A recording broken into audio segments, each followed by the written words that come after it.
उपदेश। नौ जीना उन्हीं का सार्थक है जो जो कर कुछ आगे के लिए बनाए।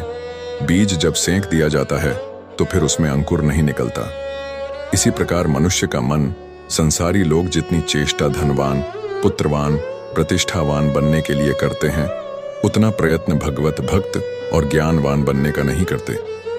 जो परम सुख का साधन है उसकी उपेक्षा करके दुख के साधनों का संग्रह करते हैं। किसी भी संसारी वस्तु से कोई कभी सुखी नहीं हो सकता है। संसारी वस्तुओं से सुख प्राप्ति की इच्छा उसी प्रकार है जैसे वंध्या के पुत्र के विवाह की तैयारी। वंध्या का पुत्र ही नहीं है तो उसका विवाह क्या होगा।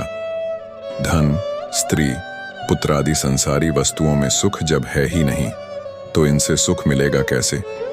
परंतु अविवेक से अनिष्ट में इष्ट बुद्धि कर ली गई है। जीना उन्हीं का सार्थक है जो जीकर कुछ आगे के लिए बनाना चाहते हैं। यदि झोली भरना और खाली करना इतना ही है तो मनुष्य जीवन निरर्थक ही जा रहा है, ऐसा मानो। उधर पेट की झोलो सवेरे भरो और शाम को खाली करो। यदि इतना ही करते हुए जीना है तो जीना व्यर्थ ही है। जीने की इच्छा इसलिए रखो कि अभी भगवान का दर्शन नहीं हुआ है, उसी के लिए साधन करने के लिए जीना है।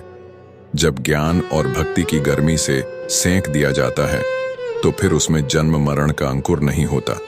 इसलिए भक्तिमान और ज्ञानवान बनने का प्रयत्न करो, परंतु ऐसे ज्ञानी न बनो कि धन, स्त्री, पुत्र आदि से संसार में प्रेम तो बना रहे और शिवोहम शिवोहम और अहम ब्रह्मास्मि कहने लगे, क्योंकि वाचिक ज्ञान से लाभ के बदले हानि ही होती है।